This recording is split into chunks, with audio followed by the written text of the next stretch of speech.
അയ്യോ ഈ പ്രധാന അതിഥി വരാതെ പരിപാടി തുടങ്ങാൻ പറ്റില്ലല്ലോ ലീന. നീ സാധാരണ എല്ലാം ഉടക്കാണ്, പക്ഷെ ഇതെന്താണ് സംഭവം എനിക്ക് മനസ്സിലാവുന്നില്ല. ഇത് എല്ലാവരും കാണണം. പ്രത്യേകിച്ച് ഞാൻ ഇപ്പൊ ഇവിടെ നിങ്ങൾ ഇൻട്രൊഡ്യൂസ് ചെയ്യുന്നേ ഉള്ളൂ. ഇതാണ് കോമഡി മാസ്റ്റേഴ്സ് ആൻഡ് ഫ്ലോർ. ഞാൻ പറഞ്ഞ ആൾക്കാരാണ് ഇരിക്കുന്നതൊക്കെ. കണ്ടായിരുന്ന എല്ലാവർക്കും ഹായ് കൊടുക്ക്. ഇത് അന്യഗ്രഹത്തിൽ നിന്ന് വന്ന ഒരു ഏലിയനാണ്. ഏലിയൻ അന്യഗ്രഹത്തിൽ നിന്ന് വന്നത്, അല്ലാതെ ഞാൻ ചാർജ് കൂട്ടുന്ന വേഷം കെട്ടിക്കൊണ്ട് വച്ചേക്കുന്നതല്ല. മനസ്സിലായില്ലേ? ഹായ്. ഹലോ. ഈ ഏലിയന്റെ പേരാണ് മനോജ് നെടുമങ്ങാട്. എന്താ മനോജ് നെടുമങ്ങാടോ? വേണമെങ്കിൽ നെടുമങ്ങാട് മനോജ് എന്നും പറയാം. സത്യത്തില് ഇവന്റെ പേര് ഞാൻ മനോജ് എന്നാക്കാൻ ഒരു കാരണമുണ്ട്. ആ പേരെന്ന് പറഞ്ഞടാ. മനോജ് അല്ലേ നല്ലത്? അതല്ലേ നല്ലത്? ഇത് ചെറുത്. ഇത് ഇവന് സ്ഥലത്തിന് ഒരു പേരുണ്ട്, 1.5 ഏക്കർ നീളത്തില്. അതുകൊണ്ട് അത് നെടുമങ്ങാടാക്കി. അപ്പൊ ഇനി ഷോ തീരുന്നവരെ നീ മനോജ് നെടുമങ്ങാട് എല്ലാരും അങ്ങനെ വിളിക്കാവേ. മനോജ് നെടുമങ്ങാട്. വന്നതിന് ഒരു പ്രധാന കാര്യമുണ്ട്. അതായത് ഇവന്റെ നാട്ടിൽ ആർക്കും ചിരിക്കാൻ പറ്റുന്നില്ല. നമ്മുടെ നാട്ടിലാണല്ലോ ചിരിയുള്ളത്. ഞാൻ പറഞ്ഞു ആ നാട്ടില് ഇവന്റെ ഉണ്ട് മറ്റേ ഫയർ അടിക്കുന്ന ഒരു മിഷൻ. അപ്പം ഞാൻ പറഞ്ഞു വന്നത്, അപ്പൊ അവന്റെ നാട്ടില് ആൾക്കാർക്ക് ചിരിക്കണം. ആ ചിരി പഠിക്കാൻ വേണ്ടി, മിമിക്രി പഠിക്കാൻ വേണ്ടി ഇവൻ കേരളത്തിലേക്ക് വന്നു. വേറൊരു കാര്യം, ഇവൻ ഇങ്ങനെ നിൽക്കുന്നത് വിചാരിച്ചിട്ട് ഇവന് കഴിവില്ലാത്ത ഒരുത്തനാണെന്ന് നിങ്ങൾ വിചാരിക്കരുത്. ഒരുപാട് കഴിവുള്ള ഒരു പയ്യനാണിത്. ഇപ്പൊ ഒരു കഴിവ് കാണിച്ചത് എനിക്കിവൻ പയ്യൻ മനോജ് നെടുമങ്ങാട്. ഇവന്റെ ഒരു ഭയങ്കര കഴിവ്. ശ്വേത ചേച്ചി, അതാണ് ശ്വേത മേനോൻ. വലിയ പുള്ളിയാണ് സിനിമയുടെ ഇപ്പം. അയ്യോ ചേച്ചി continue. Shweta Menon, Indian actress, model, മലയാളികളുടെ സ്വന്തം രതി ചേച്ചി.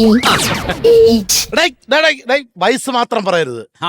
ലോൺ എടുത്താണ് വെപ്പൂല് വെച്ചേക്കണെങ്കിലും ഞങ്ങളുടെ മനസ്സിൽ നിന്നും ചേച്ചിക്ക് 18 വയസ്സേ ഉള്ളൂ. ആ വിഗ്രഹം നീ തറയിട്ട് ഉടച്ചുകളയല്ലേ. വയസ്സ് പറയല്ലേ കേട്ടാ മനോജ്. ഇരിക്കുന്ന ചേച്ചി കണ്ട ശ്രീവിദ്യ ചേച്ചി, ഈ ചേച്ചിക്ക് ബുദ്ധിയുണ്ടോ എന്നൊന്ന് പറയൂ.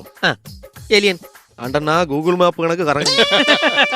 എന്റെ പൊന്നെണ്ണ, ഈ ബഹിരാകാശത്ത് പോലും അന്യഗ്രഹത്തിൽ പോലും ഉത്തരവില്ലാത്തൊരു ചോദ്യം നിങ്ങളടുത്ത് ഈ കൊച്ചു ചെറുക്കനോട് ചോദിച്ചാൽ അവൻ കിടന്ന് അവന്റെ ചാർജ് തീർന്ന് വീഴും. അതൊന്നും ചോദിക്കല്ലേ. വേണ്ട, ഒന്നുമില്ല. അവൻ ഇവിടെ വന്ന് മക്കൾ വാടാ. എടാ എലിയ, എനിക്കൊരു കാര്യം ചോദിക്കാനുണ്ട്. അതാണ് പക്രുച്ചേട്ടൻ. ഈ ഇരിക്കുന്ന ആളെ പരിചയമുണ്ടോ? ഞങ്ങളുടെ നാട്ടിൽ ഇടയ്ക്കിടയ്ക്ക് വരാറുണ്ട്.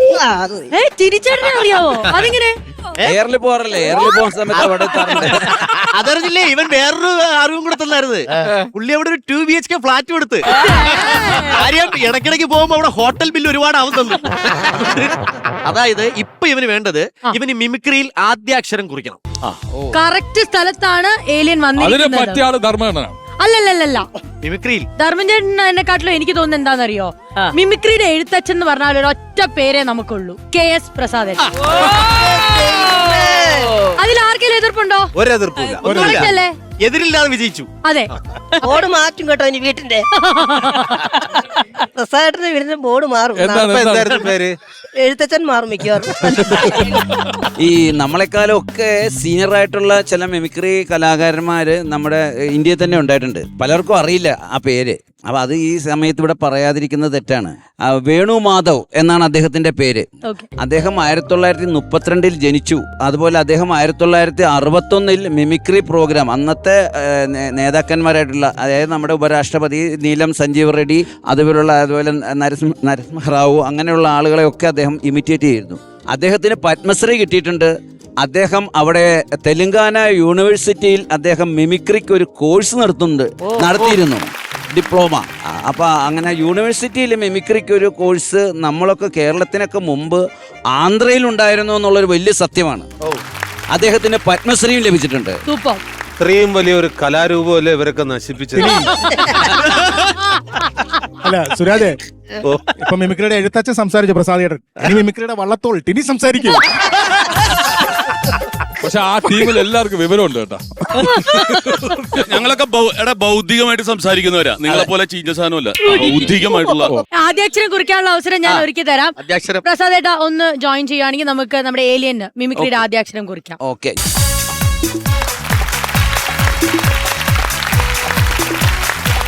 നമസ്കാരം. ഹലോ, നമസ്കാരം. അല്ല, ഏലിയൻ നമസ്കാരം കൊടുത്ത സ്ഥിതിക്ക് നമുക്കിനി ആദ്യാക്ഷരം. എഴുത്തല്ല മിമിക്രിയില്ലേ? മിമിക്രി എന്ന് പറഞ്ഞാൽ ശബ്ദം നമ്മൾ അനുകരിക്കും, അത് അതേപോലെ അനുകരിക്കും. അതാണ് കറക്റ്റ്. അങ്ങനെയാണ് മനോജ്, ആ ഒരു ശബ്ദം ഉണ്ടാക്കട്ടെ. ഉണ്ടാക്കും.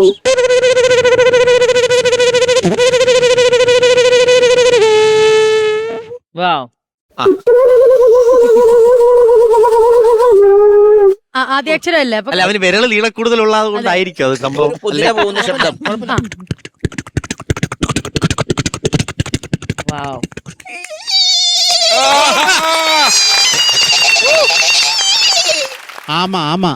ആമയല്ലോ, കുതിരയാ.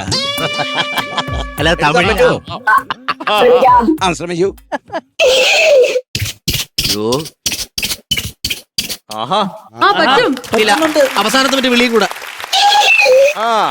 ഏലിയന് ശ്വാസം മുട്ടലെന്ന് പറഞ്ഞ അവിടെ നാളെ വരും. ഇപ്പൊ കുഴപ്പമില്ല, ആദ്യാക്ഷരം എന്തായാലും കുറിച്ചു. ഇനി ഇവനെ പഠിപ്പിച്ചെടുക്കാമല്ലോ. ഓക്കെ, അത്രേ ഉള്ളൂ. ഓ, സംഭവം അത് മതി.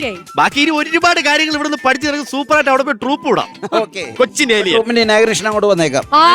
നൈസായിട്ട് അതിന്റെ ഇടയിൽ കൂടെ ഒരു ഇനാഗ്രേഷനും പിടിച്ചിരിക്കുന്നു. ഓക്കെ, അപ്പൊ ഞാനൊരു മിമിക്രി പഠിപ്പിച്ചിട്ടുണ്ട് നമ്മുടെ മനോജ് നെടുമങ്ങാടിനെ. മനോജ് ഏതായാലും സ്വന്തം ഗൃഹത്തിലോട്ട് ചെന്ന് കഴിയുമ്പോൾ അവിടെ ഒരു മിമിക്സ് ട്രൂപ്പ് ഇടാം. ഇടാം.